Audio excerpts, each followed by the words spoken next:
Again, thank you so much for joining us here on Idaho Today. You know, the Idaho Department of Health and Welfare estimates that nearly 60,000 Idahoans suffer a heart attack every year.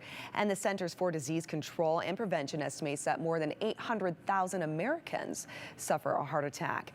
Minutes matter when dealing with this potentially life-threatening situation. So we had Dr. Joe Walsh, interventional cardiologist with St. Alphonsus, stop by to tell us all about heart disease and how we can all prevent it. Take a look. Dr. Walsh, thank you so much for being here. I want to talk to you about heart health.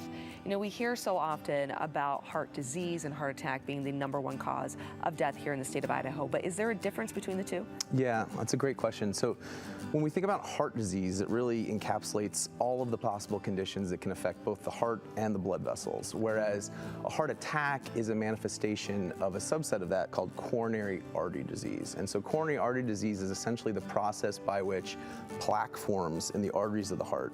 And eventually, if that goes untreated for a long period of time, the arteries occlude and it presents very dramatically. Patients have a rapid onset of chest tightness, feeling of impending doom, and at that point, their heart starts to die. So the muscle that artery is supplying is actually actively dying. And that's why heart attacks, it's so important to have a system of care in place where those patients can get to the hospital quickly. The symptoms can be identified and they can get to the cath lab where we can open the artery and restore blood flow. Because if the artery is not restored in a timely manner, that heart's never coming back. And so that can lead to really serious manifestations down the line of heart failure, even death. And I think it's important to note too that about 1/3 of all heart attacks, their presenting symptom, the first thing that the patient has is sudden death. And that's why you see all these headlines in the news of people dying suddenly. A third of those, you know, 1/3 of all heart attacks, sudden death. So it's really scary, and that's why it's so important to prevent it before it happens rather than wait for it to occur and then get a stent or a bypass surgery. And probably also learning to listen to your body and be mindful of some of these symptoms and to not just brush them aside. You know, I mean, I think we have a culture where, you know, well, I'm okay. Yeah. Oh, it's just, I'm just tired, or I'm just not as in shape as I used to be. But really, you know, listening to your body. Who is at risk for a heart attack? Yeah, and so I think with heart disease, it's really important to note 90% of heart disease is preventable. Yeah. So it's important to think about your lifestyle first and foremost. Okay. So a sedentary lifestyle, sitting at home watching Netflix all day, is one of the biggest risk factors for heart disease. And sitting so around. Getting out there, being active is the most important thing. So patients that are sedentary are at high risk. Obesity is a big risk factor that we're seeing more and more of. And then there's certain risk factors that you can control. So smoking being one of them. Smoking is one of the biggest preventable lifestyle factors that can contribute to heart disease.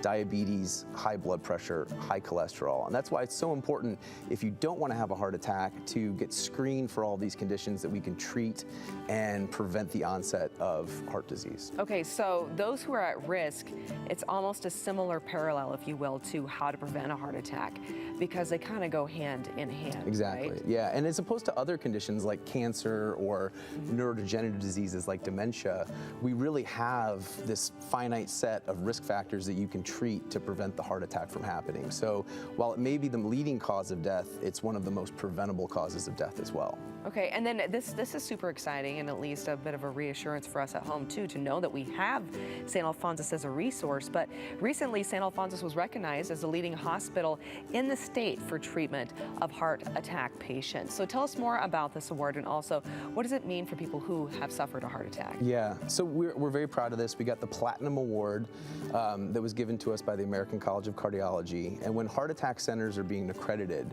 by various government agencies, they have to go through a rigorous process to make sure that they have all the systems of care in place, the right personnel, the right medicines, the right everything.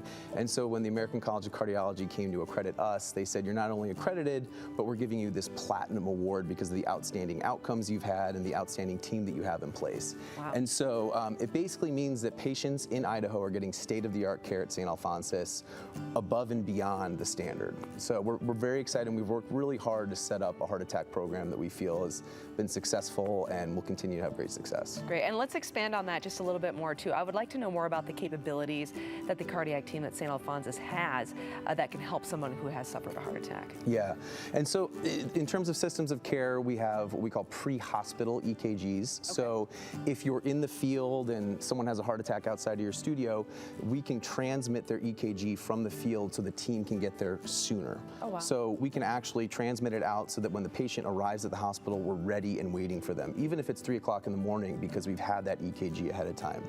We've got really state-of-the-art facilities with all the equipment we would need to treat a heart attack.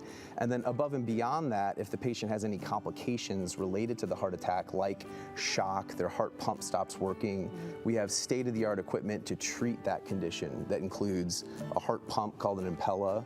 We've got heart-lung bypass machine that's capable in the cath lab. So it's not just the heart attack itself that we can treat, it's all the potential complications that can result from that heart attack. Oh, wow. Okay, Yeah. So if people are interested to learn more about this at St. Alphonsus, where do they go? Yes, we have a great website. You can go to www.stalphonsus.org, or you can Google St. Alphonsus and search through our website for heart attack care. Wonderful. Dr. Walsh, thank you so much. Melissa, thank you so much. Really appreciate it. Great to have you.